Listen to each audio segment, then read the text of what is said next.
SCP-1077, Object Class Euclid. SCP-1077 is a species of fungus bearing a distinct resemblance to some members of the genus Agaricus of the family Agaricaceae.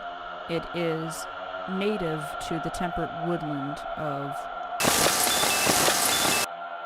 and has a relatively limited range within this area. The fungus grows in soil and produces a fruiting body with a fleshy, gilled cap and stalk, white in coloration. Unlike most members of this genus, SCP-1077 produces extremely small, translucent spores, which are largely invisible to the human eye. SCP-1077 does not present overtly anomalous properties unless its spores are inhaled.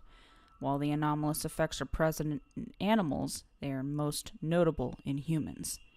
When its spores are inhaled in sufficient quantities, SCP-1077 has a roughly 70% chance of inducing systemic mycosis of the respiratory tract, although this is greater amongst those with compromised immune systems.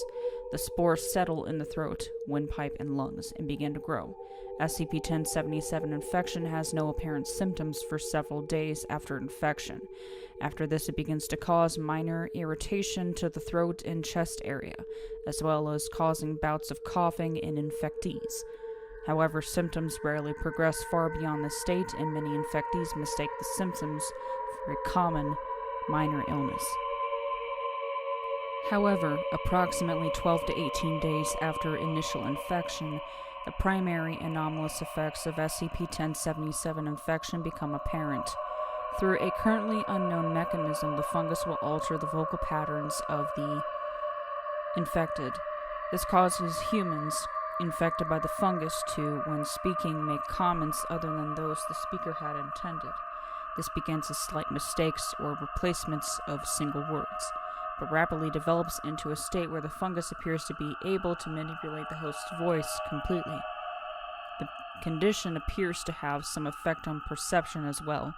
Subjects often fail to notice the changes in their speech unless it is brought to their attention, and in some cases will fail to notice they have spoken at all. Changes in vocal patterns are diverse, initially completely incomprehensible to outside observers, but rapidly becoming more coherent as the condition progresses. Through the host, SCP-1077 may manipulate others through changes in the host, or in certain cases speak directly to observers. In most cases, changes in speech manifest as the infectee making remarks seemingly intended to lead to its own death. Infectees may launch into impassioned insults and personal attacks in order to provoke others into attacking itself. They may threaten violence against others and may mislead others into directly or indirectly bringing about their death. SCP-1077 can utilize any pertinent information available to the host in order to further this effect. However, certain instances of SCP-1077 display other, more varied vocal alterations, not necessarily engineered to result in the host body's death, either manipulating people around the host in through alterations in the language or in order to directly address others. The entity responsible for these alterations appears to be intelligent and capable of extensive forward planning and deception in order to achieve its goal, which appears to be the propagation of SCP-1077. Each infection of SCP-1077 appears to have a unique identity, and refers to the SCP-1077 species in general as their people, and other distinct SCP-1077 instances as their siblings. Instances of SCP-1077 appear to vary wildly in personality and individual intelligence. Instances of SCP-1077 appear to be able to communicate with each other in some manner and transfer information. SCP-1077 infection does not necessarily lead immediately to the development of anomalous effects, and as a result, SCP-1077 infection may not be outwardly identifiable as such for extended periods of time, since the entity will sometimes go to extreme lengths to conceal itself. After an unknown amount of time, SCP-1077 can begin to affect other forms of communication by the subject, including sign language, writing, or typing.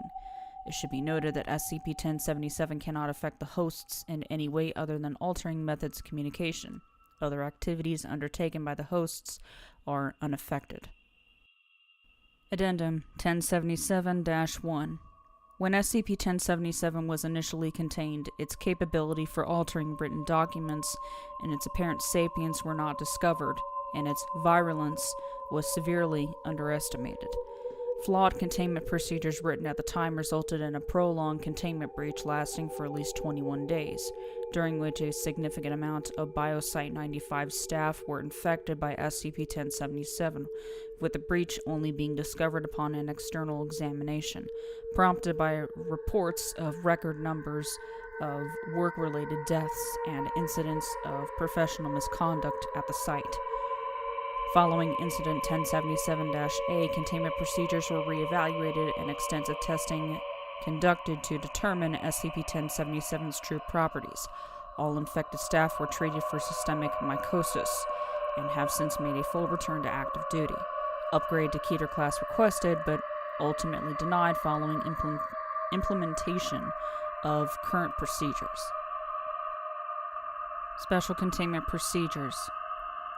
A single specimen of SCP-1077 is kept in a secure 3 meter by 3 meter by 3.5 meter containment area at Biosite-95.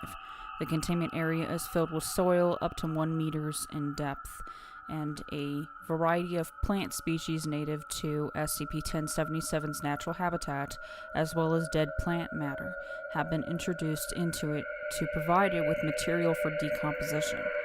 The containment area is to be contained as per standard protocols for a Biosafety Level 4 containment area. Staff working at Biosite-95 must be regularly tested for SCP-1077 infection. Infectees are to be quarantined, stripped of security clearance, and treated for systemic mycosis. Infectees must be assessed by a medical doctor briefed on SCP-1077 before they may be released. Instances of SCP-1077 found in the wild are to be destroyed immediately using fungicidal compound 82A, and the surrounding area must be monitored for 2 months in order to ascertain possible SCP-1077 resurgence. MTF Epsilon 7, the glass jar, is charged with eradication of the wild population. Current target date for eradication of wild SCP-1077 population is set at should SCP-1077 infectees appear outside of Foundation custody, they are to be immediately taken into custody or terminated. SCP-1077 infectees not affiliated with the Foundation that are currently in Foundation custody are to be treated for systemic mycosis and released following administration of appropriate amnestic. SCP-1077 infectees are to be considered Level 4 biohazards and must be treated or transported in accordance to Biohazard Protocol. Testimony of SCP-1077 infectees is to be considered suspect. The bodies of all casualties exposed to SCP-1077 must be incinerated immediately.